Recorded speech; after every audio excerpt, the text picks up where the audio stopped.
काफ़ी level hard होने वाला है, ताकि स्टूडेंट्स उसको उतने नंबर तक फुल मार्क्स जो है वो स्कोर ना कर पाए। तो ऑब्वियसली एग्जाम बहुत हाई लेवल का आने वाला है, भूल के भी छोड़ना नहीं है इसको, क्योंकि इसमें कुछ रट्टा मारने वाला नहीं है। आपको एक सुपरफिशियल नॉलेज ऊपर से इसका कॉन्सेप्ट करो और फिर प्रैक्टिस पे चिपको जाओ। प्रैक्टिस क्वेश्चन से आपको आइडिया लग जाएगा कि कैसे क्वेश्चन बार बार आ रहे हैं। तो आपका ध्यान होना चाहिए मेजरली PYQs पे। I think I can, I know I can. So इसी पॉजिटिव थॉट के साथ बच्चों हम आज का सेशन स्टार्ट करते हैं। So myself Gunjan Goyal, your chemistry educator for NEET UG, और आप आ चुके हो एक बहुत अमेजिंग प्लेटफॉर्म पे of NEET Nova. So students, I know NTA के स्कैम की वजह से आने वाला जो हमारा नीट का एग्ज़ाम है उसके लिए आपके दिमाग में बहुत सारे क्वेश्चंस है कि कैसा एग्ज़ाम आने वाला है, क्या लेवल ऑफ डिफ़िकल्टी रहने वाली है, टफ होगा, इजी होगा, कंपटीशन कैसे होगा। तो आज के सेशन में इन सभी के आंसर आप लोगों को मिलेंगे। तो बच्चों, सबसे पहले तो आपका जो एग्ज़ाम आया था लास्ट ईयर और जो आने वाला अब ईयर, तो इसमें सोच लेना ज़मीन आसमान का अंतर रहने वाला है। कॉम्प्लेक्स एग्ज़ाम जो है वो सेटअप होगा, क्योंकि जो पिछली बार हमारे साथ सिचुएशन हुई है, NTA के साथ जो chaotic सिचुएशन हुई है, वो अब ना हो सके। इसीलिए NTA अपना एग्जाम को इस तरीके से पिक्चराइज करेगा कि काफ़ी लेवल हार्ड होने वाला है, ताकि स्टूडेंट्स उसको उतने नंबर तक फुल मार्क्स जो है वो स्कोर ना कर पाए। तो ऑब्वियसली एग्जाम बहुत हाई लेवल का आने वाला है, तो आपको अपने लिए उस तरीके से प्रिपरेशन रखनी है कि आप उस एग्ज़ाम को बढ़िया से क्लियर कर सको। तो ध्यान रखना कि आपको पहले तो कैसे उसको क्लियर करना है। दूसरी चीज़ हम ये देखेंगे कि जो कंपटीशन होने वाला है, क्योंकि आप तैयारी कर रहे हो तो सोचो आपके साथ वाला आपसे डबल तैयारी कर रहा है, तो यानी कि जो कंपटीशन होने वाला है वो बहुत ज़्यादा बढ़ गया है अब जो आने वाले एग्जाम के लिए। ठीक है, तो ये चीज़ को भी आपको ध्यान रखना है, क्योंकि रिसेंट ट्रेंड के एनालिसिस के देखो 2024 में आपका फिजिकल, ऑर्गेनिक और इनऑर्गेनिक का जो वेटेज रहा था, उसमें फिजिकल जो है वो सबसे ज़्यादा इंपॉर्टेंट वेटेज कवर कर रही थी, सबसे मैक्सिमम वेटेज कवर कर रही थी 19 क्वेश्चंस की, राइट। इनऑर्गेनिक के फिर उसके बाद ऑर्गेनिक का, और 2023 में भी फिजिकल और ऑर्गेनिक ने इक्वल वेटेज कवर की है। दैट मीन्स आप ये सोच के चलो फिजिकल का पार्ट जो है वो बहुत इंपॉर्टेंट आप लोगों के लिए रोल प्ले कर रहा है। तो आपको अपने आप को फिजिकल के लिए वो प्रो बनाना है। क्या करोगे आप? फॉर्मूलाज जो आपके आ रहे हैं उनको अच्छी तरह रिवाइज करो, और उनके हर जगह जितने जितने फॉर्मूलाज हैं उनके हर क्वेश्चन जो है वो अप्लाई करके देखो, बना के देखो, क्योंकि फिजिकल के क्वेश्चंस जो है वो इतने इजी होते हैं, ज़्यादा हाई लेवल के नहीं होते, सिंपल फॉर्मूला बेस्ड होते हैं। तो हर फॉर्मूले को अप्लाई करके देखो किस तरीके से अप्लाई हो रहा है, और उसकी कुछ प्रैक्टिस कर लो, ग्रैस्प हो जाएगा आपको कॉन्सेप्ट, और आपके जो नंबर है ना वो प्रॉपर सिक्योर हो जाएंगे। तो ज़्यादा प्रायोरिटी पे रखो उस पार्ट का, क्योंकि देखो हार्ड वर्क सभी कर रहे हैं, आपको करना है स्मार्ट वर्क। जिस बच्चे ने वो स्मार्ट वर्क कर लिया उसका एग्जाम क्लियर हो गया, ये गारंटी मेरी है। ठीक है, तो यहाँ पे देखो हम चैप्टर वाइज वेटेज रखेंगे। सबसे पहले तो बच्चों आपको एक चीज ध्यान रखनी है, जो आपके बेस चैप्टर है, जैसे कि मोल कॉन्सेप्ट हो गया, है ना, केमिकल बॉन्डिंग हो गया, GOC हो गया, ये बेसिक चैप्टर है। मैं इसको क्या कहूंगी कि बेस वाले चैप्टर है।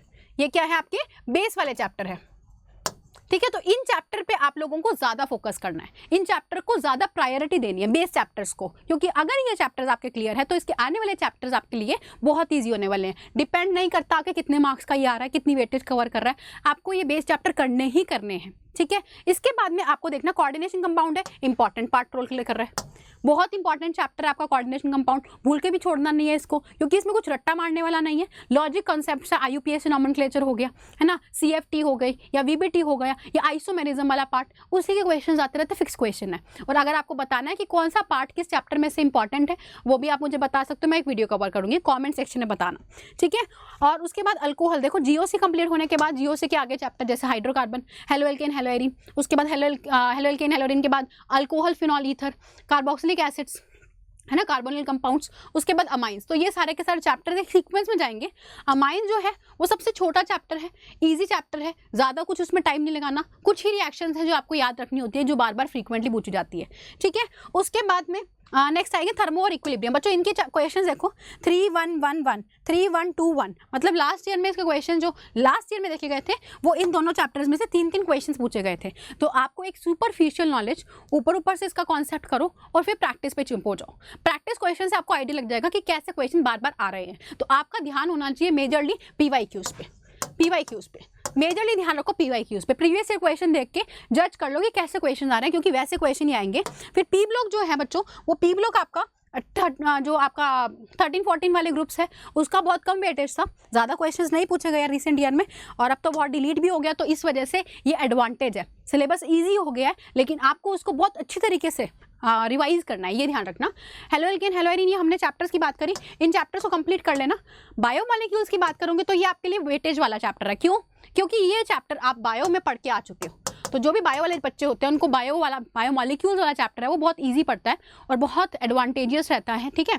उसके बाद redox and electrochemistry is your important chapter, क्योंकि इसके चैप्टर के क्वेश्चन देखो 3 क्वेश्चन आपके पक्के हैं रिडॉक्स इलेक्ट्रोकेमिस्ट्री के मिला के, तो ये चैप्टर भूल के भी मत छोड़ना। केमिकल काइनेटिक्स बहुत ईजी चैप्टर है, क्योंकि वही जीरो ऑर्डर फर्स्ट ऑर्डर, उसके कुछ फॉर्मूलाज वही इंप्लीमेंट करने का क्वेश्चन आता है, 2-3 फॉर्मूलाज है, उसको अच्छी तरह रिवाइज कर लो।